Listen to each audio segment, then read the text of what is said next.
Viewers, I have the pleasure of company of Sri T.R. Ramesh, President, Temple Worshipper Society of Tamil Nadu. Ramesh ji, welcome to P Guru's channel. Thank you. I am also President of Indie Collective Trust, which is seriously considering the legal intervention in the TTD alienating the Tirumala Tirupati Devasthanam properties in Tamil Nadu. I'm sorry for my omission. Yes, I think you probably are better known as the Indie Collective President. But I thought I like the opportunity to stress it further. No, it's a context. That's why I said Temple Worshipper Society, because this is directly to do with temple trusts and things like that. So let me just set the stage for you, Ramesh ji. P Gurus published an article yesterday wherein the TTD had said that they were going to auction 49 places all over Tamil Nadu, I think some other states, including Rishikesh.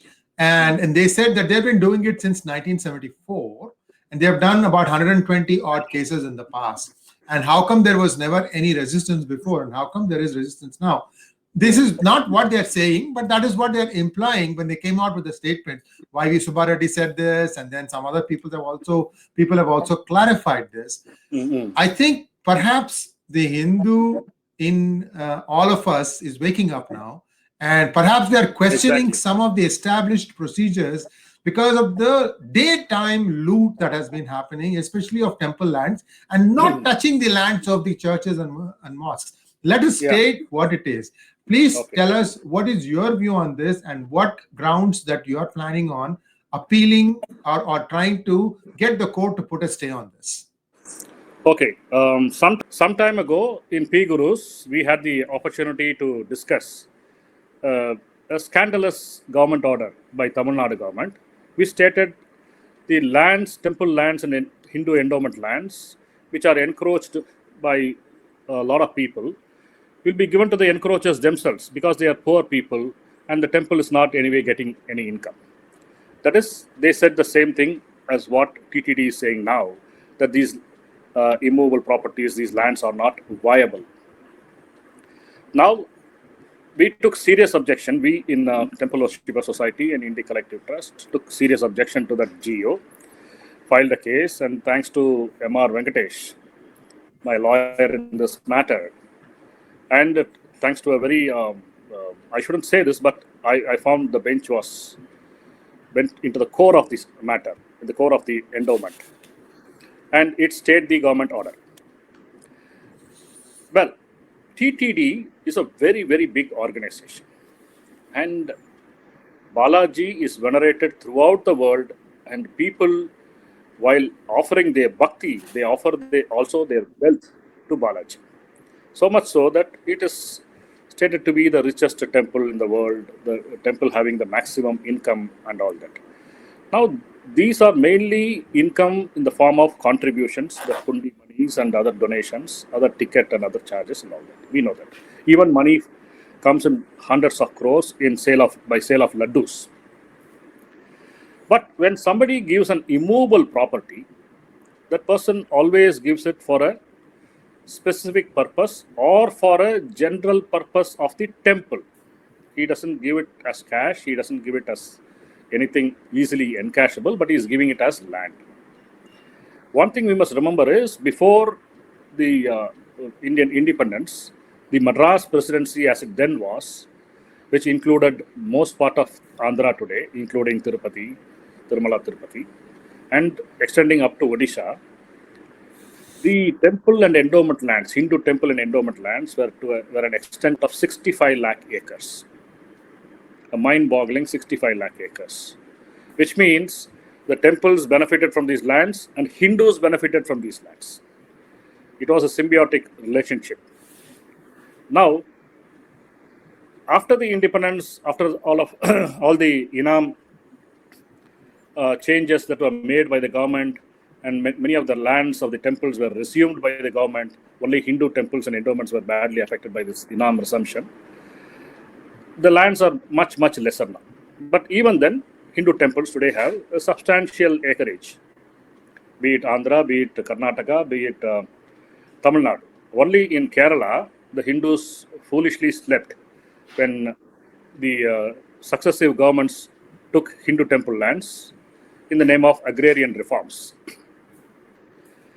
Now, we are coming to TTD's current proposal, saying that they have many bits and pieces of lands in Tamil Nadu. They are not viable. They are in different places. We can't really look after them. So we are selling them. Seems to be a fair explanation, which in a normal business entity or a corporation would be doing. But here we are talking about a dharmic sampradaya, a large dharmic sampradaya, a very well endowed dharmic sampradaya. It has lands not only in Andhra Pradesh but in many parts of India. They are also trying to sell a land in Rishikesh. Okay. Now, I have serious objections, many objections. Number one, who is government to administer a Sri Vaishnavite Dharmic Sampradaya institution? Constitutionally, it is wrong. But let's not get into it right now. Dr. Swami has challenged the presence of government in TTD. And there are other cases like Dayananda Saraswati Swami cases where the Andhra Pradesh Act is also challenged along with Tamil Nadu and Pondicherry Acts. So we will keep that aside for a moment. At the same time, we should not forget what the Indian Constitution, Article 26, bestows on a religious denomination.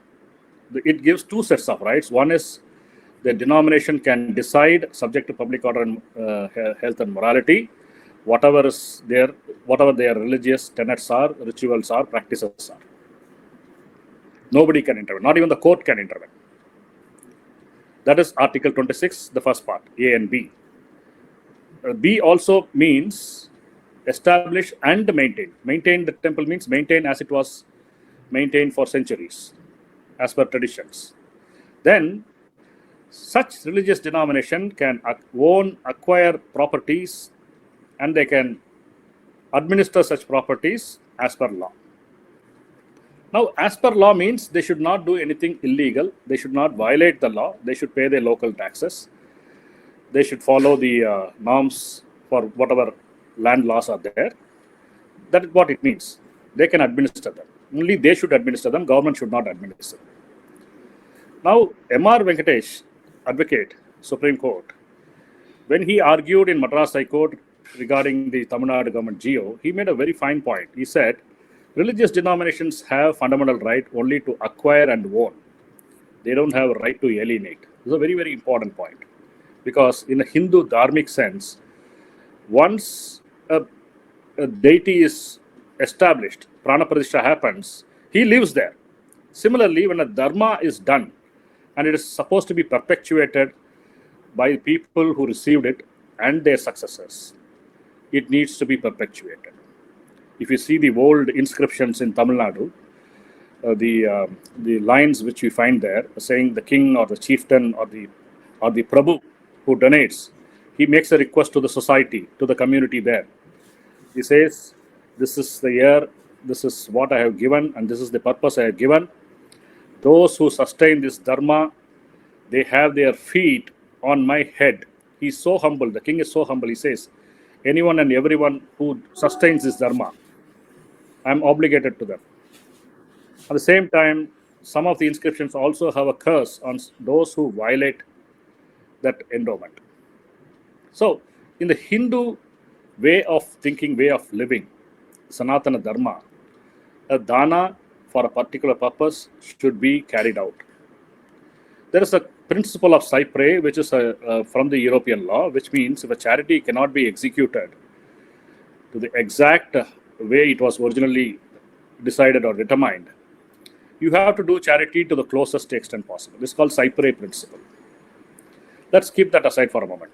But the intention of the donor is to give the land to Tirumala Tirupati. It's the land. He could have easily sold it and given it as cash. He didn't do it. He wanted it to be a permanent property of Tirumala Tirupati Devasthana. And he wanted to give it for a general or a specific purpose. Now, more than that, these lands are Hindu spaces. First of all, Tirumala Tirupati Devasthanam is choosing to do an auction at the worst time possible. Now, land prices are at the lowest because of COVID-19 lockdown. Many businesses are facing insolvency. Many people are finding it very difficult to even while away the monthly home budget, and everybody is clinging on to their cash. Now, in this time, if you do an e-auction, the properties will naturally get, say, 1/3 of the price or one half of the price that it could have ordinarily fetched during a boom time. Number one. Number two, the properties, and if they are sold, the receipts would be capital receipts, which means you had a capital asset. By selling it, you get a capital receipt. It has to be invested. It cannot be used for your current expenses. It cannot be used for your revenue expenses, which means you got yourself into a mess, financial mess. Even though you were getting 3,500 crores a year, you got yourself into a financial mess, and today you are facing a pinch to pay the salaries of the Tirumala Tirupati Devasthanam. So you want to sell the properties and pay salaries. No, that is not done at all. That cannot be. If you see the salary bill 4 or 5 years ago of Tirumala Tirupati, it was half of what it is now, which means the number of employees added, many of them totally unnecessarily, because work hasn't gone up, has it? What? Work has hasn't not- gone up. yeah. Work has not gone up. The institution has not become, they have not built some 100 more institutions under the umbrella of the TTD. But they have got a lot more people. They have increased the salaries, where a lot of volunteerism can actually help. They have included cleaners, security, and all that. A lot of these works could be actually be done by Bhaktas. But they employ housekeeping agency, security agency. They do a lot of things, and they keep on spending. They have a bloated manpower of 20,000 employees, I'm told. This is totally unnecessary. Probably you don't even need 1/3 of that number.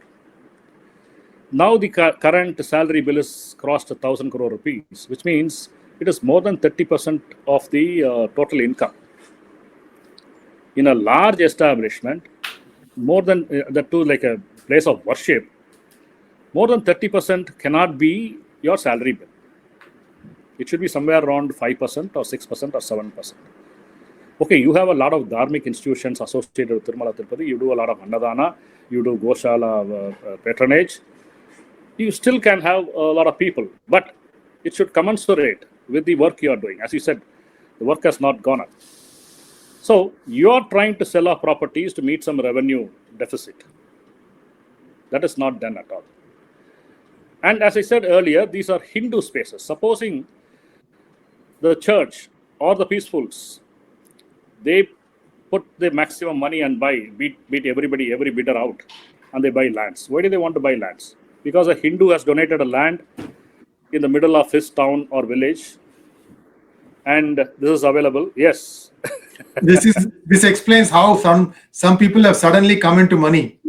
Yes, some carriers and containers and containers of almost 100% current currency, but counterfeit currency looking like real currency. Okay, that is a very interesting book, and we should always remember the points enumerated there. So the peacefuls or the church buys these through e-auction, all these lands. Now what will come there?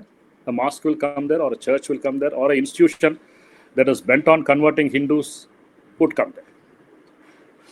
The e-auction would only look at the maximum bidder. Does it make a condition saying it can be sold only to Hindus with another condition that subsequent sale can also be only to Hindus and Hindu organizations? There's no such this thing there. So a pious Bhakta donates a piece of land for Tirumala Tirupati, and if he's no more, or even if he would be rolling in his, of course, we don't have graves, but metaphorically, yes. Metaphorically, yes. So his whole purpose is totally defeated. This goes against the dictum of the unanimous judgment of the Honorable Supreme Court of India's Constitution Bench in Ayodhya. The pious purpose is not just diluted, it is totally defeated. Now, why do you need to sell a piece of land in Rishikesh? Rishikesh, you have a TTD, you have a temple there. Why should you not have a place where pilgrims can come and stay at very, very low cost or free of cost. They can do their pilgrimage. They can visit so many temples in Rishikesh and go back. Why can't it not be a part of the Hindu Dharma propagated by Tirumala Tirupati Devasthanam? Why do you want to sell a land in Rishikesh of all the places? Do you want a church to come there? Do you want a mosque to come there in the middle of all these places? Or do you want a alien organization to come there? Why do you want to sell? There's something that is not gelling at all. Maybe some of the members of current TTD, I see Sri Govind Hari's name in the current board. He's a great bhakta. He's a great person. He's a dharmic Hindu. I have great regard for him. He was very vocal in the Sabarimala matter. Probably he was given wrong facts or not the whole facts. That's what I tend to think. Because people like me or Sai Deepak or M.R. Venkatesh, the moment we see this, we see something totally wrong. TTD is up to something. And the upset prices really upset us. We don't want these properties to be sold at all. The first and foremost, a dharmic endowment property cannot be alienated. It was there very clearly in the Civil Procedure Code. You have to go to a court, establish, yes, it is both necessary and beneficial to sell this. What is the necessity here? Tirumala Tirupati does not have money to pay salaries or other expenses because there is 2 months of lockdown. So how good or how bad is your fiscal management? Are you fit to manage such a temple, dharmic temple? Then, second most important thing is the Hindu space is given away. Anything can come there. If you really have to give these lands, I have a suggestion. If you really think it is not viable in the sense that it costs more to protect these lands than to maintain them or benefit from them, there are 2 or 3 suggestions I can give. One is keep the lands, find developers who will come into contract with TTD for 15 years or for 20 years, jointly develop they give rent, or they jointly you receive rent. After 20 years they quit. The land is a developed land. The building is yours. Number one. Boot model. Build, own, operate, transfer. Yes, correct. You do that. Second, has Tirumala Tirupati Devasthanam in the last 20-25 years, with all the money that is flowing in, have they bought lands? Have they bought lands across Andhra, other places of India, to establish TTD schools, TTD chatrams, TTD colleges, TTD hospitals, TTD goshalas? Have they done that? I don't think so. Probably you have lost a lot of piece of land because that's what you say. We've been doing this from 1972. We've been murdering Dharma from 1972. That is not an excuse to murder further. Then you can buy lands by selling this in Andhra, close to Tirupati, or not too far from Tirupati, which you can manage easily. But don't sell now. Don't sell during this lockdown period. And sell it to a Hindu organization or to a temple in Tamil Nadu, which has funds like Arunachaleshwara temple or Kapalishwara temple or Sri Ranganath Swami temple. You want to sell it to Sri Vaishnavi temple, sell it to Sri Ranganath Swami temple or Kalladagar temple. Do that. Sell it to a dharmic institution from which the identity of the land will not change because it owns it. It will not change the identity. It will be a Hindu land. It will be a dharmic land. If you are selling this money, it is capital receipts. Don't put it in fixed deposits. Buy lands of equal or more extent in Tirumala Tirupati. Improve your presence. Do establish more dharmic institutions. Build goshalas. Don't sell these lands because you have no money currently because of your stupid management all these years. You don't have an external audit. If Dr. Swami's petition seeking an external audit is soon taken up in the court, and the court orders an external audit, we can't imagine the number of skeletons that are going to come out of the TTD's cupboards, the administrators' cupboards. So be ready for all that. You're answerable. As I see, you're highly vulnerable. Don't do this. This is my request. And this is my request to all dharmic persons who are watching this program on P Gurus. Please oppose this move by TTD. It is not just ill-advised. It is more of a scheme to do away with Hindu temple properties. Thank you very much, Ramesh ji, and all excellent suggestions. There is more than what meets the eye, and that's what comes through when you're talking about this. And you should probably insert Temple Worshipper Society or Indic Collective also as a body which can take responsibility for being the same BOOT model. Of course, you need to raise funds for that, but I think it is time somebody who is completely, see, there are many things. Today, the specialty is not one. You have a Venn diagram where you have to know the Agama Shastras, you need to know what the proper procedures are, you need to know how to do this thing, you need to have a sustainability model for which you need to have a banker, a management experience, which a few of the people from Temple Worshipper Societies do, which is why I'm suggesting this. But I think, let's see how the court looks at this thing. But I have a feeling that just came to me when you were talking about this. That why not TWS or Indic Collective start saying that we will do this thing? We will start trying to manage this stuff. I know there is a challenge about raising funds and everything, but assume for the moment that it is possible. The thing is, it needs a few good men. That's what I'm trying to come at. See, Govind Hari is one good person like that. Okay.